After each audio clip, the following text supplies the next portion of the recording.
Price the Lord. Good morning.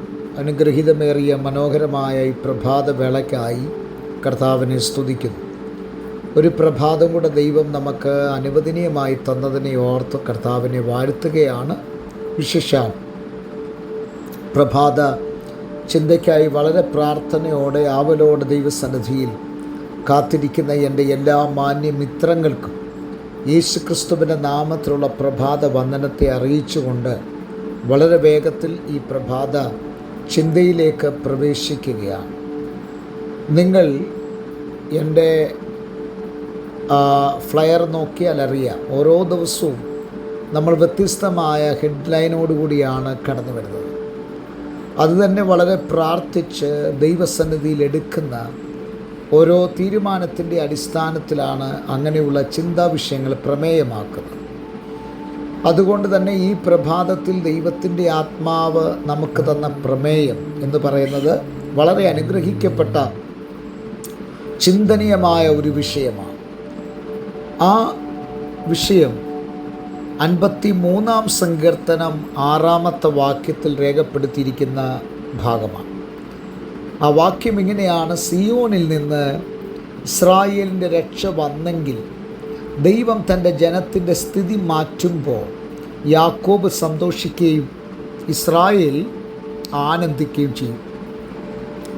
ആ വാക്യം വളരെ ശ്രദ്ധാപൂർവം നാം വായിച്ചാൽ അവിടെ രേഖപ്പെടുത്തിയിരിക്കുന്ന ഒരു പ്രധാനപ്പെട്ട പദമുണ്ട്: സിയോനിൽ നിന്ന് ഇസ്രായേലിന് രക്ഷ വന്നെങ്കിൽ. ഇപ്പോൾ സിയോനിൽ നിന്ന് ഇസ്രായേലിന് രക്ഷ വരാത്ത ഇടത്തോളം എന്തില്ല, തൻ്റെ സ്ഥിതിക്ക് മാറ്റം വരുത്തുന്നില്ല എന്നാണ് നാം വായിച്ച് പഠിക്കേണ്ടത്. ഇരമ്യാവിൻ്റെ പുസ്തകം 30-ാം അധ്യായം 18-ാമത്തെ വാക്യത്തിൽ രേഖപ്പെടുത്തിയിരിക്കുന്നത് ഇങ്ങനെയാണ്: യഹോവ ഇപ്രകാരം അരുളി ചെയ്യുന്നു, ഞാൻ യാക്കോബിൻ്റെ കൂടാരങ്ങളുടെ പ്രവാസം മാറ്റി അവൻ്റെ നിവാസങ്ങളോട് കരുണ കാണിക്കും. നഗരം അതിൻ്റെ കൽക്കുന്നിന്മേൽ പണിയപ്പെടും, അരമനയും യഥാസ്ഥാനപ്പെടും എന്ന്. ഈ രണ്ട് വാക്യങ്ങളുടെ ബന്ധമെന്താണ്? ഈ രണ്ട് വാക്യങ്ങൾ തമ്മിൽ നമുക്ക് എങ്ങനെ കൂട്ടി ഇണക്കുവാൻ കഴിയും എന്നുള്ളതാണ്. ഈ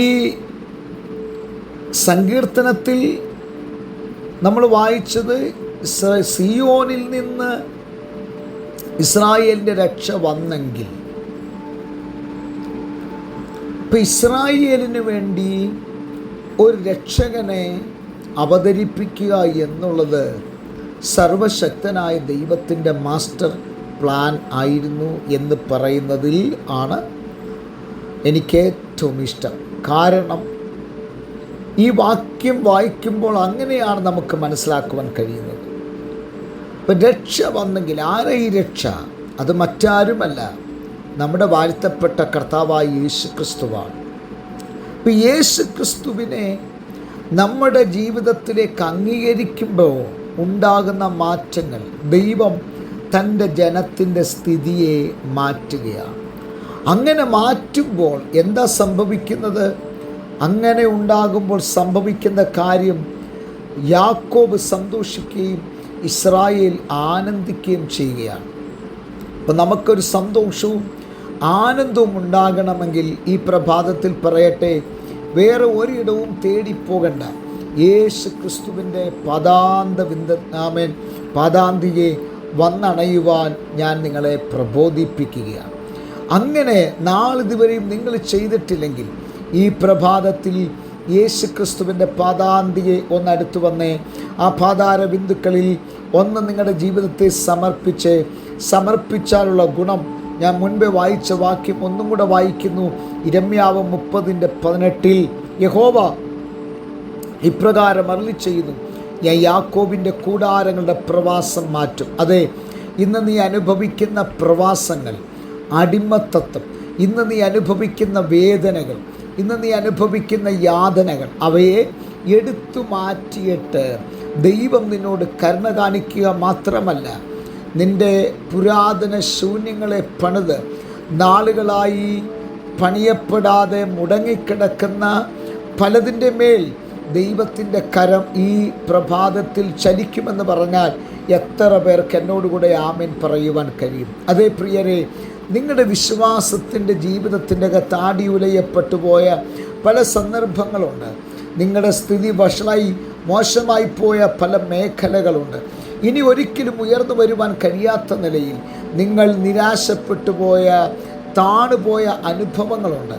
എന്നാൽ പരിശുദ്ധാത്മ പറയുന്നു, നിങ്ങളുടെ സ്ഥിതിയെ മാറ്റാൻ ദൈവത്തിന് കഴിയും. സമർപ്പിക്കുവാൻ നിങ്ങൾക്ക് കഴിയുമോ? ദൈവകരങ്ങളിലേക്കൊന്ന് ഏൽപ്പിക്കുവാൻ കഴിയുമോ? അങ്ങനെയെങ്കിൽ നിങ്ങളുടെ സ്ഥിതിക്ക് മാറ്റം വരുത്തി, നിങ്ങളുടെ ഇടിഞ്ഞുപോയ പുരാതന ശൂന്യങ്ങളെ പണിത്, ബന്ധങ്ങളെ പുനഃസ്ഥാപിച്ച്, ചില അടിത്തറകൾ നിങ്ങൾക്ക് വേണ്ടി പണിയുവാൻ ദൈവം വിശ്വസ്തനാണ്. ആകയാൽ ആ ദൈവത്തിൻ്റെ കരത്തിലേക്ക് ഈ പ്രഭാതത്തിൽ നമ്മളെ സമർപ്പിക്കാം, പ്രാർത്ഥിക്കാം. നല്ല ദൈവമേ, സ്വർഗസ്ഥ പിതാവേ, മനോഹരമായ നല്ല പ്രഭാത വേളയ്ക്കായി സ്തോത്രം. ഈ പ്രഭാതത്തിലും നിൻ്റെ കുഞ്ഞുങ്ങളെ പിതാവിൻ്റെയും പുത്രൻ്റെയും പരിശുദ്ധാത്മാവിൻ്റെ നാമത്തിൽ അനുഗ്രഹിച്ച് പ്രാർത്ഥിക്കുന്നു. വലിയ അനുഗ്രഹമാക്കി തീർക്കണം. യേശു ക്രിസ്തുവിൻ നാമത്തിൽ തന്നെ ആമേൻ. എല്ലാവർക്കും നല്ലൊരു പ്രഭാതം നേരുന്നു. ക്രിസ്തുവിൽ നിങ്ങളുടെ പ്രിയ സഹോദരൻ പാസ്റ്റർ ജോസ് ആമേൻ.